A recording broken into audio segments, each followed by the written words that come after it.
It is crucial to be utilizing video in your marketing strategy when you're looking to build a personal brand in today's day and age. Whether you're in real estate, another sales position, or just a public-facing role in general, the more video content your ideal client consumes with you on the screen, the more that they get to know, like, and trust you, the better shot you have of winning over their business. If I haven't met you yet, my name is Connor Webb. I'm a mortgage broker here in the Pacific Northwest. If you have any questions regarding real estate or video marketing, please reach out and let's connect. If you'd like to get in touch with myself or Michael, make sure to scan our QR codes right here. All of our contact information is linked. Make sure to like and subscribe to the YouTube channel for more content like this, and let's get into the video. Thank you for that introduction. Thank you everyone for having us. We'll start off a show of hands. How many of you last night watched Netflix? Okay, a good amount. How about the past week watched Netflix? Okay. YouTube accounted for 9.7% of all TV viewership in the US in May of this year, which actually surpassed Netflix, which has a 7.6% market share on the TV in your living room. So it's not just people on your phone that are watching YouTube, they're watching you in their living room on their big screen TV. There's huge opportunity there, especially when you talk about like a brand like Netflix. Everyone's watching Netflix. More people are watching YouTube. So in today's class, we're gonna go through the Video Marketing 101, which is just the fundamentals essentially. We teach a few different classes, 201 and 301. In this class specifically, we're gonna go through why you should be utilizing video in your marketing plan. We'll get into the content planning and equipment, some strategy behind that, and then we'll help you create your first video. It'll be a green screen video that you might see across social media. We'll help you make one today for yourself. So a little bit about my background. I went to Washington State University over in Pullman. I did finance and marketing over there. Go Cougs, there we go. Uh-oh. Wait, any Husky fans? Okay. Woo! We could talk about the outcome this year because it was in our benefit, but came back over after graduating and got into mortgage lending out of college. I just knew I wanted to invest in real estate long term. Had a foot in the door at a mortgage company. 8 years later, here I am still a mortgage lender. Coming up on 3 years ago in December 2021, I posted my first YouTube video. I'm a huge Mariners fan, baseball fan. I wasn't finding the content that I was looking for, so I decided to start creating the content that I wanted to watch myself. And that's really what I do now. I've just stayed consistent with it over the past 3 years, have built the Couch GM brand and YouTube channel. It's gotten me media credentialed with Major League Baseball. I'm on the field pregame whenever I want to go up there, interviewing players. I've got a seat in the press box. It's this wild stuff that I had no clue whatever happened. And just this year, I actually just passed 10,000 subscribers like 3 weeks ago. I'm over 3 million total views. And that's just like scratching the surface of the potential of what I've been building. I didn't realize the possibility of what I was really doing. So I've had podcasts with Mariners Hall of Famer Jamie Moyer. I've got Mark Lowe, Tom Lampkin, various other guys on, some of the Mariners' top prospects, and then also top draftees. So this is the YouTube channel. And this is the biggest thing for me. The past 90 days, I've had 46,000 returning viewers on my channel, and I've had 221,000 unique viewers on my channel. And the point I'm getting at is that because of what I've built through this platform, my mortgage business now sponsors my sports brand and YouTube channel. So I put mortgage ads in my sports videos. So now potentially 46 to 220,000 people have the potential of finding my content, seeing my mortgage ad. So now it's becoming a national lead gen platform that I didn't even think about when I started it, but this is just what it's turned into. And this is the power of YouTube. And with this, I've also started my own mortgage and real estate YouTube channel as well. Living in Ridgefield, Washington, I just have a few videos on there right now, but the videos that I'm creating right now are the home buying and mortgage 101 content, like the home buying process from start to finish. And this is what I recommend realtors start doing. Create educational content so you can have a conversation with a client, you get off the phone with them, and then you send them that video, and it's, you took the time to make it, and it explains exactly what you're looking to explain. And this has turned into a Couch GM client. So he was a subscriber to my YouTube channel for a year, a Mariner fan. He lived in Florida at the time. He reached out to me, he saw a mortgage ad. I helped him refinance in Florida and then purchase up in Olympia. So that's just kind of showing where it's heading. Okay, so I won't mention I went to UW, okay? Just ignore that fact, okay? Just says, all right, we have a few Huskies here. Been active in social media since 2017. Just started our own media company called Praise Media. So what we do is we help a lot of real estate businesses basically from as north as Bellingham to Portland, and we basically help them get more attention through video content. So we specialize in YouTube and Instagram, and we've got over 100,000 views per month for the clients combined with those platforms. But the most important thing is that we generated millions of dollars for them in revenue. Because we're so targeted with the specific type of content that we do, we don't just like show up with a camera and press record and just hope to see what sticks. No, we really strategize for each client that we work with in providing great content for them. And so when Connor and I met, it was kind of like, well, I don't want to say like love at first sight, but it was like we just Bros at first sight. Yeah, bros at first sight. Yeah. So we hit off really good.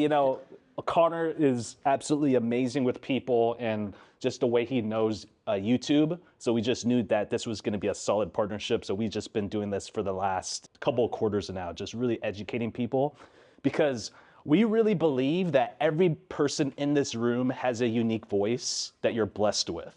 And there's gonna be somebody out there that's craving to hear your voice.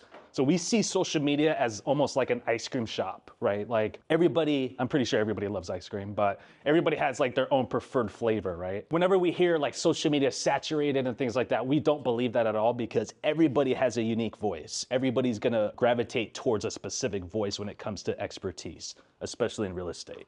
One of the main reasons why people work with us is that they save a lot of time. So, I mean, I don't know if anybody in this room is shooting content on their own, but it's basically like a full-time job. It's like anywhere between 40 to 50 hours a week. I know Connor spends a lot of time, filming a lot of his videos, editing it, and then posting it. When you're able to save that time, just think about what you can dedicate that saved time to. I mean, you can spend more time with family, you can build up other aspects of your business, and just a couple of people that work with us is that because he saved a lot of time, he dedicated more to attending events like this, masterminds, networking events, and he was able to bring in $80 million worth of loans just last year.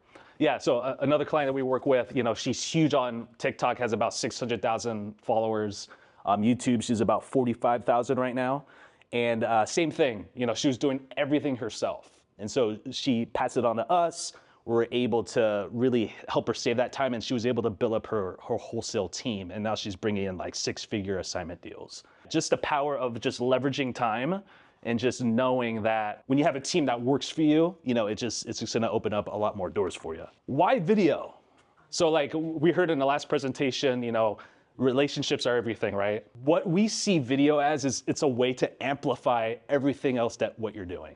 So I'm pretty sure you guys do cold calls, you're door knocking, you're attending events like this, you're going face to face with people. Video is just gonna help you just expand that reach even more. So you're gonna be able to touch more people, especially the people that you haven't met face to face yet.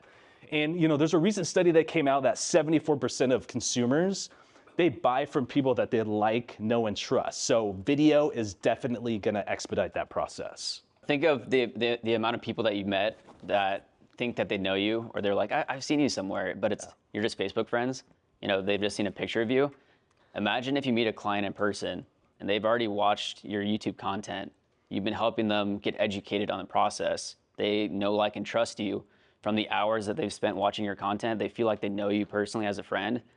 Now you don't even have to do any selling because they're already sold. They already want to work with you before you even make initial contact with them. That's kind of where this thing goes.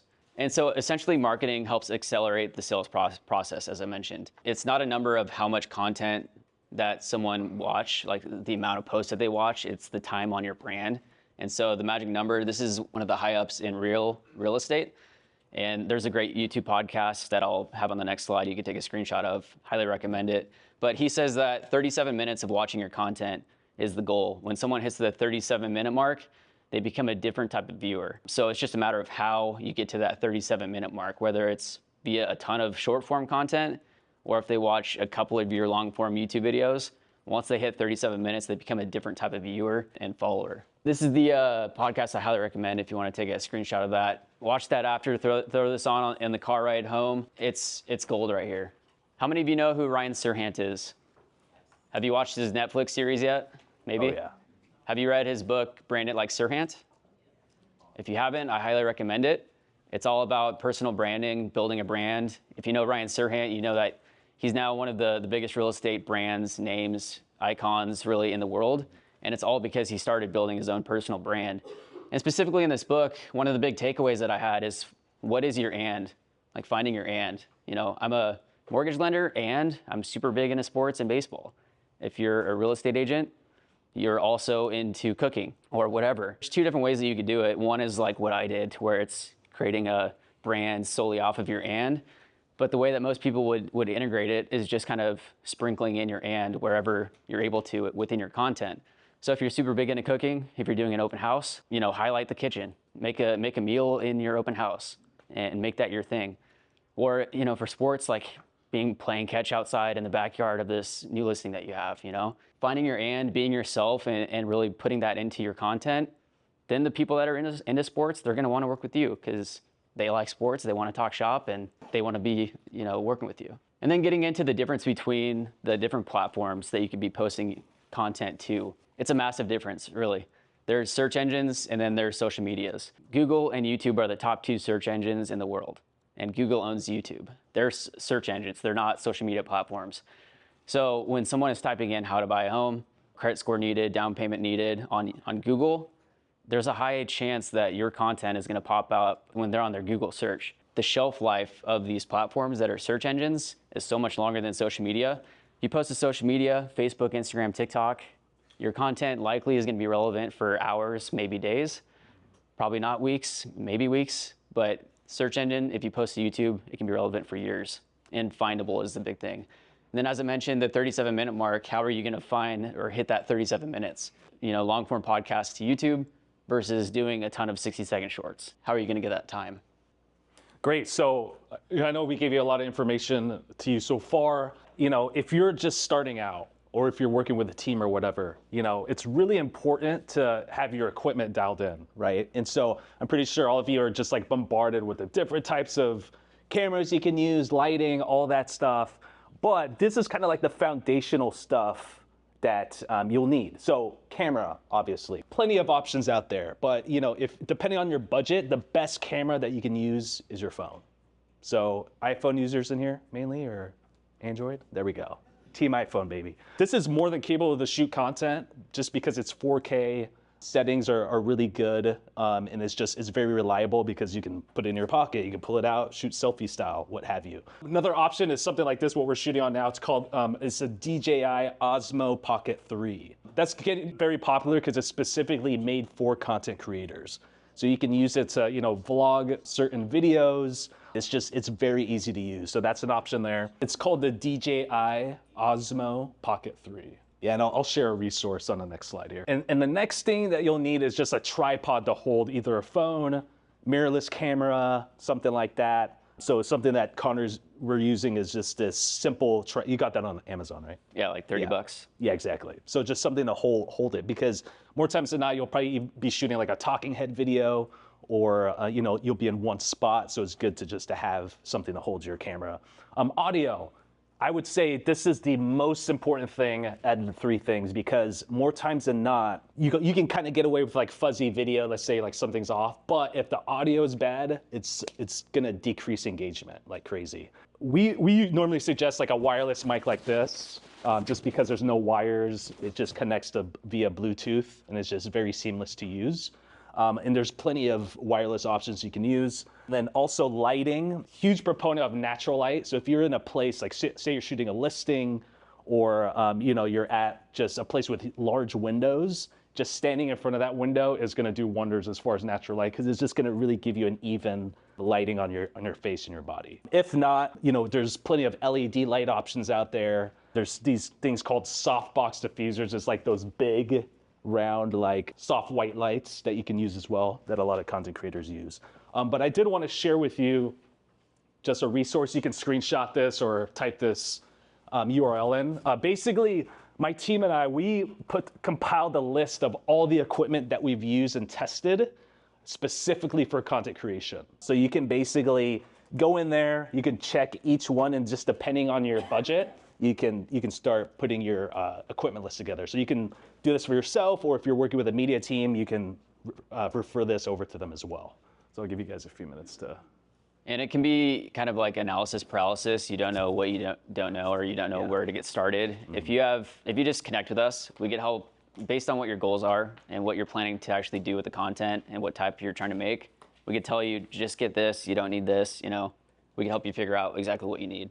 Yeah, exactly. And yeah, this is a live doc, so we're constantly updating it. So whenever we come across new equipment, we're going to add it to this list. So now getting into what type of content you should be creating. So there's really two pillars when looking at the umbrella of social media or content creation. There's evergreen content and then there's trending content.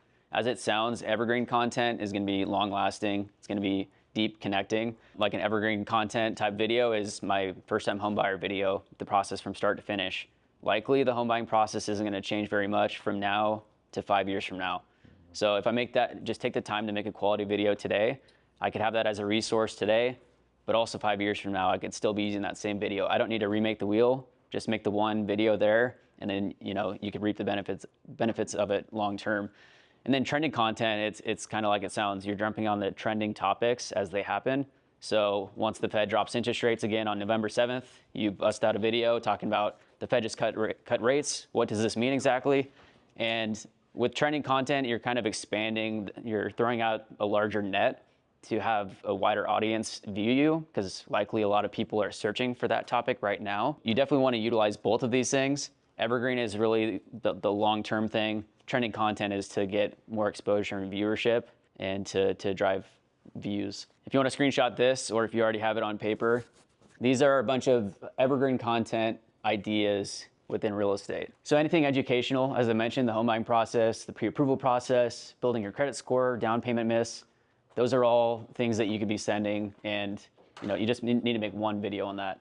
The neighborhood spotlight, or being the neighborhood guide in the area, a day in the life of what it's like to be a realtor. Just kind of showing behind the scenes. People are interested in seeing what it's like behind the scenes. How many of you have watched day in the life videos just because you're interested in what someone else's life looks like? Behind the scenes of creating marketing content. And then client testimonials. You could just have some of these sitting on your YouTube channel so that when you send that first time homebuyer video, they go to your YouTube channel, they see other people. It's like the Google reviews, but then it's the actual client that's vouching for you and talking through why you need to use this person. And then here's some ideas of trending content in real estate. And this one's kind of just a joke, but it's like, he said, don't talk politics, but if you want to make some funny content of like, hey, do you not like the signs in your neighbor's yard? You want to find a new neighborhood? Like, let me help you be your realtor. Anything 2024 or year specific is going to be trending. As I mentioned, interest rates drop. Interview various business people throughout different areas on what's currently going on, what's trending in their business. That can help them with exposure, but then it also helps you get views and people on your channel. to add to this list too, what's trending right now also is like a lot of reaction videos. So what we've been doing is like have our clients like watch a video and then give their opinion on it. So for example, there was a video by like Pace Morby, not sure if anybody knows who he is. He was talking about like his sub-2 real estate. And so we had one of our clients like respond to that and give their opinion. So it's just another way to just kind of a creative way to share your expertise about like a specific topic that's going on. Then under those pillars of the evergreen and trending content, then you break it down into long form and short form content. It's totally different approaches and game plans with the types of video that you're trying to make. So with long form, it's going to be horizontal. It's going to be over a minute long. This is what you're going to be seeing on the standard YouTube video. You don't want to be uploading a vertical that's like a long form video that's 10 minutes long. You want to fill the screen, you utilize everything that the platform allows you to have. With a short form video, it's going to be vertical. You're assuming that someone's going to be scrolling on their phone.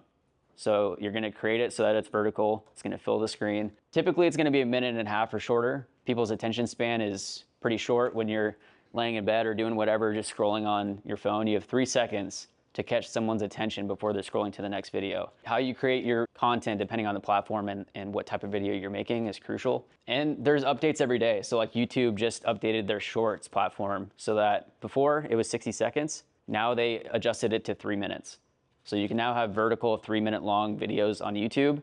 And if it senses that it's vertical, it'll move it under the shorts category. So people that are scrolling will be able to see it. And your short form content is basically like, Costco. You're walking down an aisle, you get a sample of a product. If you go and buy that product and it's totally different than what you just sampled, you're going to be upset. You're not going to want to work with them or buy that product again. So your short form content, you want it to be a reflection of what they'll find with your long form content and on your YouTube channel, and as a reflection of who you are. Some other short form tips When you're talking short form, where it's the short videos, you want to have just hard-hitting information only. Take out the ums and uhs. Have no pauses and breaks. Like, it's got to be keeping their attention. You want things moving on the screen. You can add trending music depending on the platform. As Michael would say, also, the platform might take off a song and make it unhearable. So you might see a video that has no sound. It's probably because they had a trending audio, which is now taken off. So be cautious with that. And then, like I said, you have 3 seconds, no introductions, no, hey, everybody, just wanted to jump on and say, no, it's like, here's the hard-hitting facts, get straight into it, catch their attention, and provide value. Yeah, and to add on to that, what Connor was saying was that with every piece of content you make, you always want to assume 2 things. One, that people have no idea who you are and what you're selling or what you represent. And also, they're saying in a study, like most Americans, we're like at a 6th grade reading level. So I hate to say the word like dumb it down, but make it as simple and easy to understand as possible. Those are the 2 things you should have with each piece of content. So basically just talking as if you're talking to like a 6-year-old. And then also with shorts, like another part of the process is adding the captions. Yeah. So like my long form videos don't have captions. I assume that you're gonna be watching. You could turn on closed captions if you want, which are auto-generated. But then when I'm creating a short, I'll make it vertical, I'll do the blur in the background, and then I'll put it into a captions app to have, as I'm speaking, it's so that someone that's like sitting in class watching a video, they don't have to have the volume on, they can still be watching and they'll stay on for longer if they're able to see what I'm saying via the captions. So then what type of content should you be making that's short form? There's a couple different ways. One is to repurpose long form content into shorts. So when I get done with the long form video, then that's where I'll adjust it so that it fits the screen vertical. Or you can create standalone shorts. So you want to do a blend of both. And like the video that will help you learn at the end, the green screen, that's where it's going to be vertical, it's going to be a short. So you're making it specific for short form content. And again, drive engagement, ask questions. It's not about how many views you're getting. The most important thing are the amount of comments, likes, and shares, the actual engagement on the video. The more that you're engaging or getting people to engage, the algorithm and YouTube is going to say, hey, people are, interacting with this video. Let's put it in front of more people. So these are the type of questions I like to ask either myself or clients before each piece of content that we create, right? This is kind of an order of importance. So the first question is, who am I talking to? So that is the biggest struggle that a lot of content creators / business owners face, is that they have no idea who they want to attract with their content. They just shoot video, throw it on the wall, hope it sticks, and pray that someone's gonna magically reach out to them through the DMs or something like that. One of the tricks I'll share with you to figuring that out, especially if you're starting, is just to imagine yourself being brand new in your industry. Like, what questions would you have for someone like totally brand new in the industry? So real estate, for example. So first-time home buyer, what's the process like? How can you figure out how much you qualify for? Those are some questions that you can cover, or even think about the commonly asked questions that people ask you like all the time, whether it be through email, at events, or whatnot. Why do you want to do this? Do you want to be famous? Do you want to get more leads? Do you want to build a community? I mean, all those answers are right, but the more powerful this why is, the more it's going to help you get over the hurdles in the future. Because I can tell you right now, when you start, whether you work with a team or do it by yourself, there's going to be days where you're going to be like, oh man, do I have to turn on that camera and shoot? Like, I can't, I'm just not feeling it today. And so again, the more powerful your why is, the more it's going to help you get over that hump and that difficulty. So these ones are kind of hand in hand. So what type of content do I want to film? And then how do I package the content? So especially when starting out, I really would encourage experimenting different types of content. So it can be like the talking head videos that we see a lot, the green screens that Connor referred to, the reaction videos that I discussed before. You see a lot of those skits that are going on. So they play like 2 characters and it kind of goes like back and forth.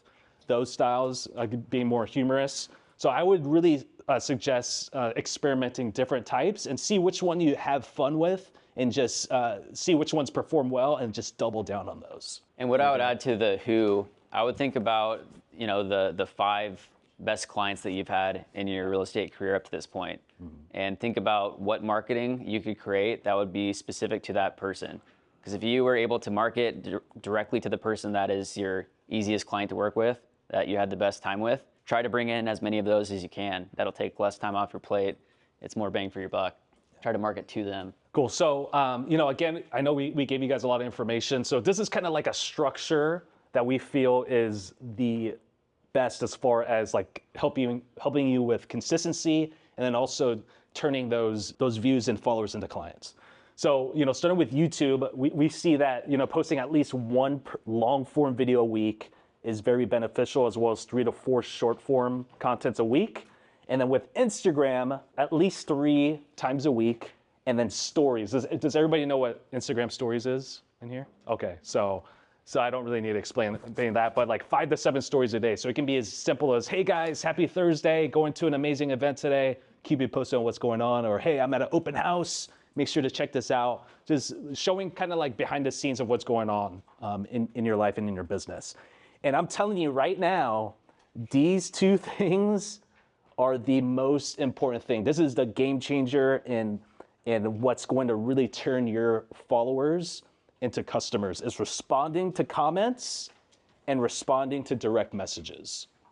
So I can't tell you enough how many people overlook those things. Like, you can look at a piece of content and look at their comments, and they don't respond to any of them.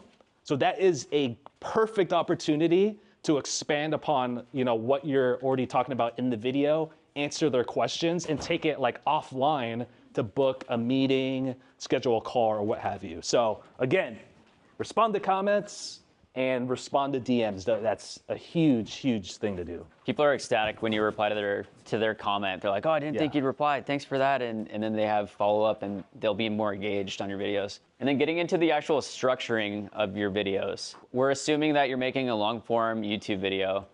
Some of these slides are added, so they're not in here, so I apologize for that. You can take a screenshot of this if you want, because that's not in your packet. When you're making a long-form YouTube video, there's 3 different layers to the importance of what you want to highlight on. First thing is the click-through rate. So the amount of people that are seeing your thumbnail and title, how many people that see your thumbnail and title are actually clicking on it. That's your click-through rate. The higher of a click-through rate that you have, the more potential that YouTube is going to put your thumbnail and title in front of more people, because people are clicking on it. Once they click on your video, then it's the 30-second retention. When you go into your analytics on the back end of your YouTube videos, that 30 seconds is grayed out. It's very important, and it'll show you the percentage of viewers that stay beyond 30 seconds compared to your normal videos. This is where no introductions, get straight into information, have a hook that's like 30 seconds to a minute long, keep them for as long as possible beyond that 30-second mark. Then you could have your introduction. You could say, welcome to the channel, this is what I do. And then beyond that, it's going to be the average view duration. So if you build your YouTube videos specific to knowing that you're trying to get people to click on your video, stay past 30 seconds to a minute, and then stay for as long as possible, you'll just restructure your videos, and you'll do things differently, and you'll know how to create it. So hook, then intro, the body, and then the call to action. You could have the call to action as a part of your introduction also. And then the best video you can make is one that you'll actually post. No one truly likes, well, some people do, I guess, but what they look like or sound like. It's like you just have to create your content, you have to post it, and not care about what people think, because on the other side of that pain, you could say, is the next step of your business and taking it to the next level. Any questions on any of this so far? I know it was a lot. Negative impact on your video if you choose like a relatively free one that no one knows? So I use a platform called artlist.io. And so that's non-copywritten music. I pay a monthly subscription for that, but all of any sound effects, music, any of that, it won't be copywritten on my videos. As you described, it's like when I post it on YouTube, there won't be a copyright claim on that video because I already have the license through this platform over here. Artlist.io. And there's a bunch out there. Yeah, it's all kind of preference. Yeah, the one I use is audio. So like audio, but another I to it. So it's AUDIIO.com. And then Envato is pretty good too. ENVATO.com. And then also what I would say to the copyright claims is that it only matters if you're trying to monetize your video. And so if you're posting on YouTube, you can't get monetized and make money from it until you have 1,000 subscribers and 4,000 watch hours in the past year. In all reality, I wouldn't worry about the copyright claims. It doesn't affect the amount of people that can see it. Like if you have a copyright claim, it's not going to show it to less people. just because of that.